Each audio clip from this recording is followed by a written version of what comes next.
This is the Model Rail Collection January 2023 update, and we're going to run through every single locomotive that I have, which is a total of 53, and basically go through all of them.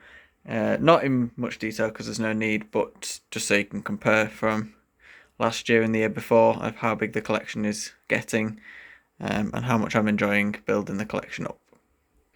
So we'll start off then. We're going to start with the southern locomotives. Now there are 5 in total.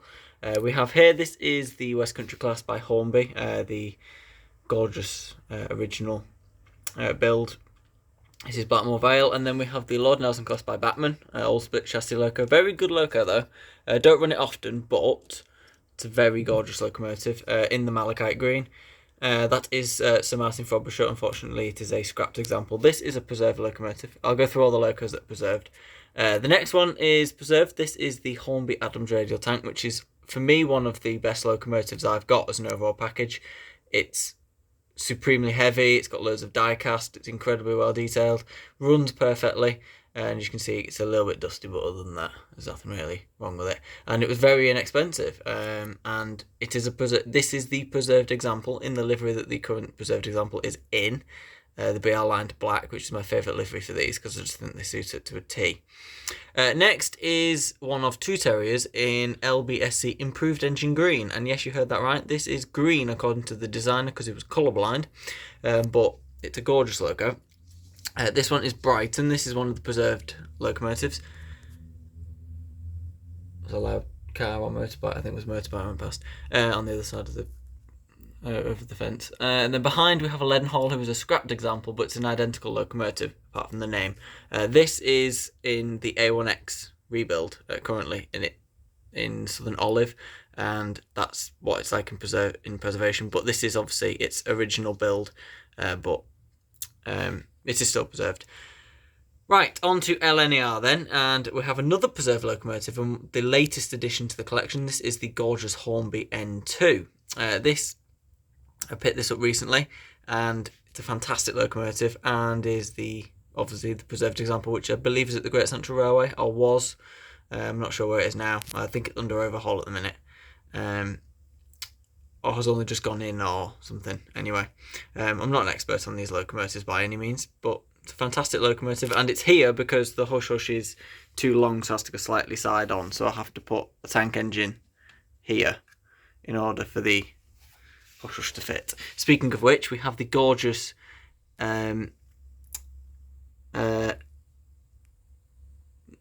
gorgeous hush in the sort of original body with the British Enterprise nameplates. I had a bit of a brain fart then, because a message popped up from one of my mates on the screen. What the hell? Anyway, this is a gorgeous locomotive, by far the biggest locomotive I have.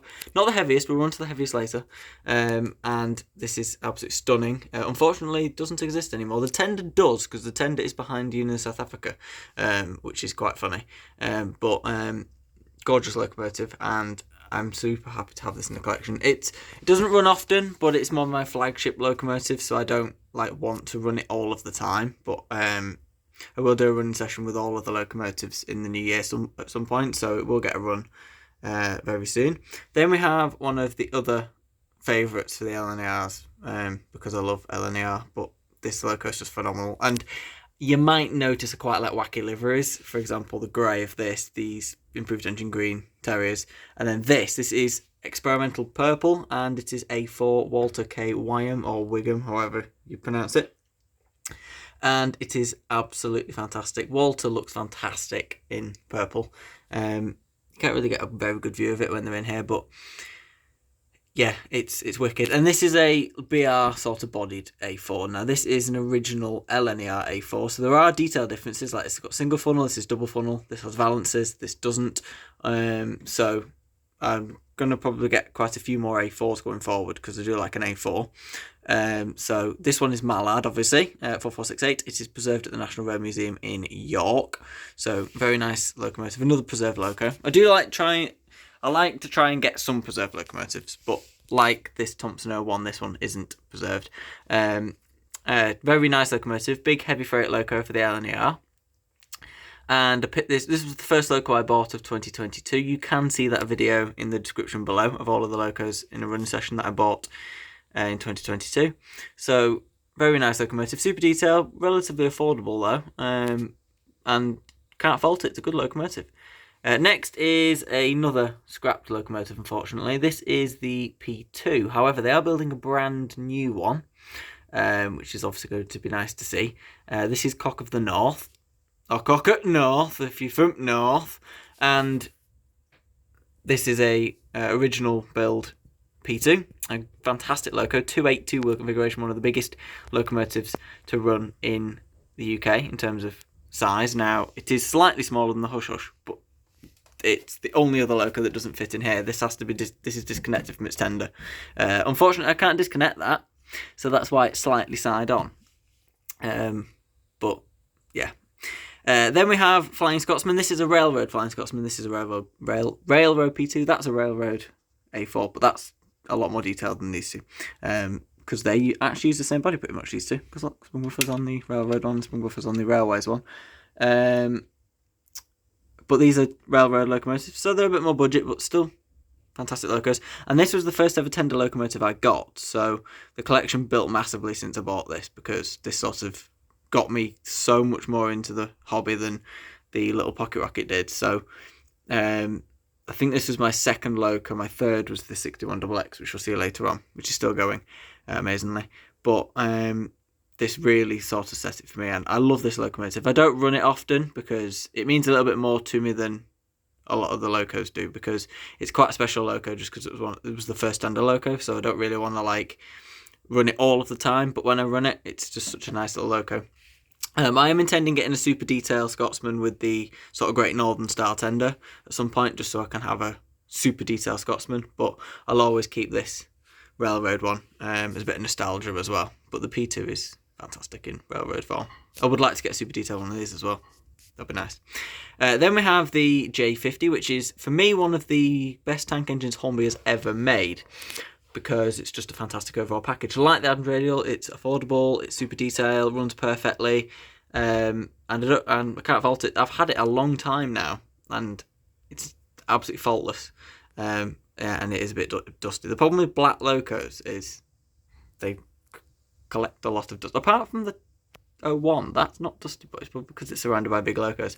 Right, now on to LMS region. Now at the back here, which I'll have to pull out because it's stuck, is the Hornby 3F Jinty in SDJR Prussian Blue. Now, this is a nice little locomotive.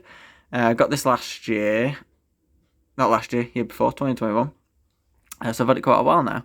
And this is in a livery I really like. I like SDJR liveries and locos. So I will intend to get a Bachmann one, number 23, as a matching pair at some point, but that's not going to be for the near future. But that's obviously behind the J50 because I can't fit locos anywhere else. Then we have the Midland Compound by Bachmann. This is number 1000, quite a special locomotive. Another one, and this is preserved, by the way. I believe one of the SDJR Jinty's is, but I can't remember which number it is. I don't know whether it's 23 or 24, so I'm not 100% on that. Then we have the Crab, which is also preserved as part of the National Collection alongside number 1000. Well, they're both in the National Collection, but that's at Barrow Hill Roundhouse.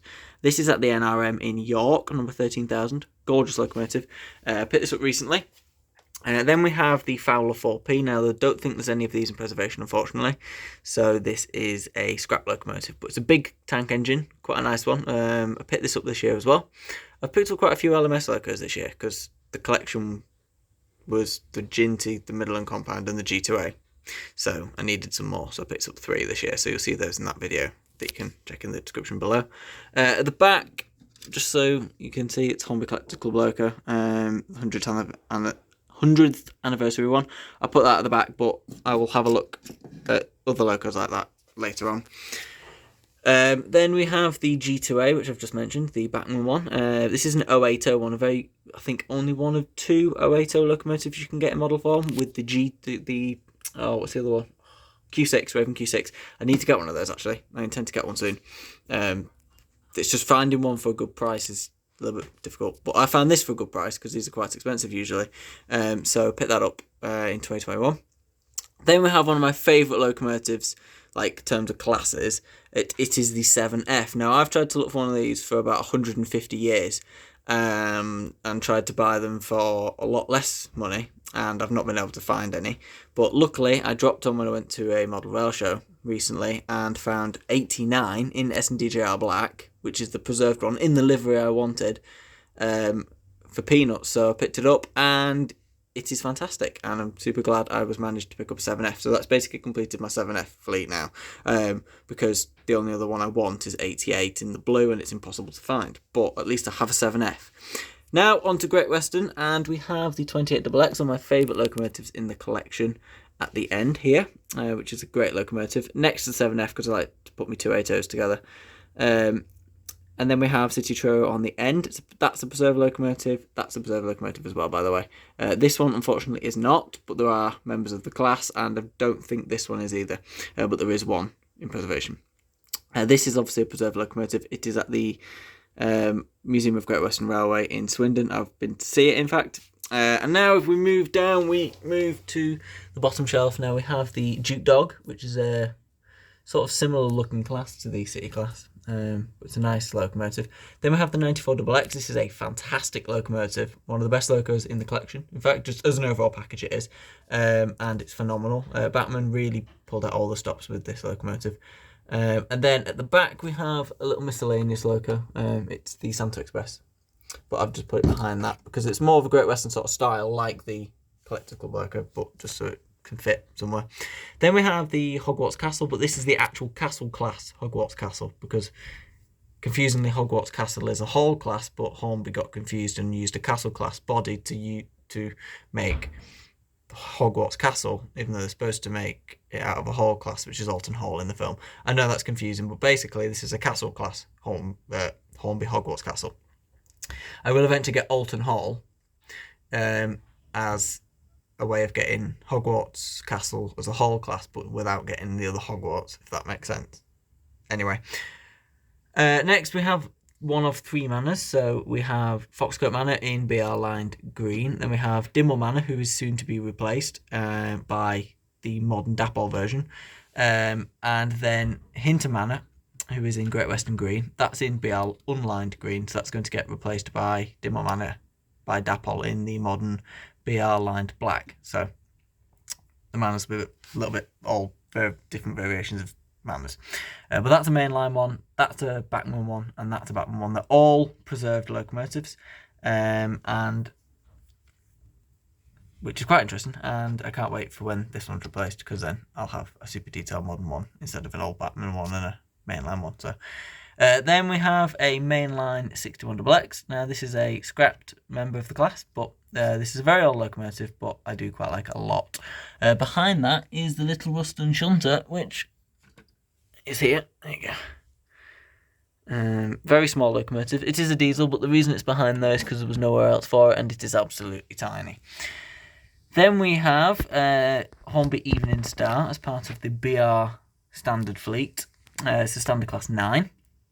That's a preserved locomotive, obviously, at the NRM in York. Then we have another preserve on the standard class 8, the only one ever built, and the sole survivor, because there's only one in the class, and they preserved it, which is Duke of Gloucester.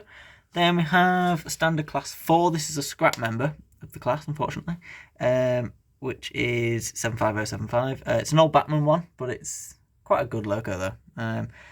And now we're on to miscellaneous and industrial.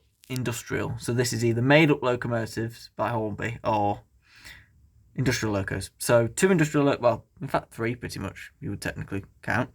We have the B2 Peckett, I think, and then the W4 Peckett.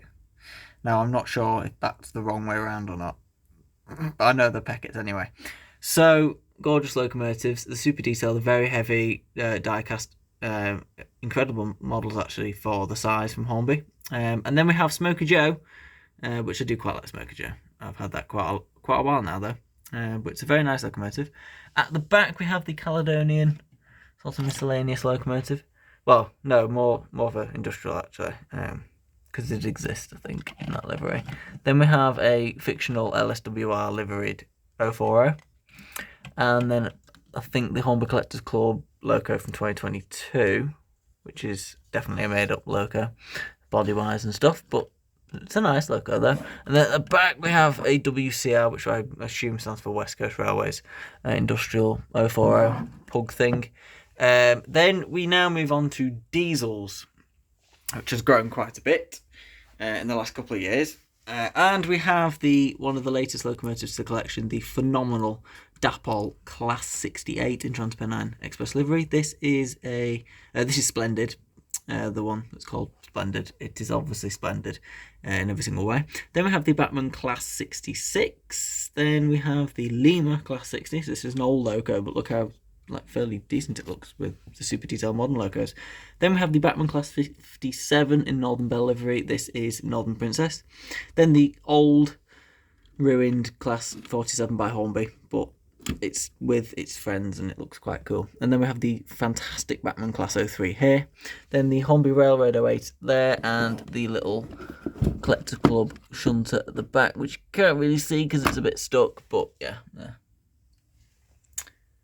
Now on to the final four. We open the drawer and we have Thomas and Percy.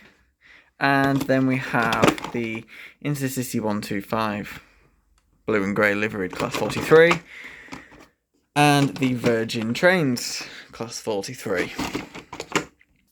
So that is the collection as of January 2023. I will do one of these in 12 months' time to see how this has grown. But until then, obviously, you can expect lots of really fun videos. So make sure you subscribe and put the notification bell on to see a lot more with the railway. So thanks all for watching, and I'll see you very soon. Goodbye.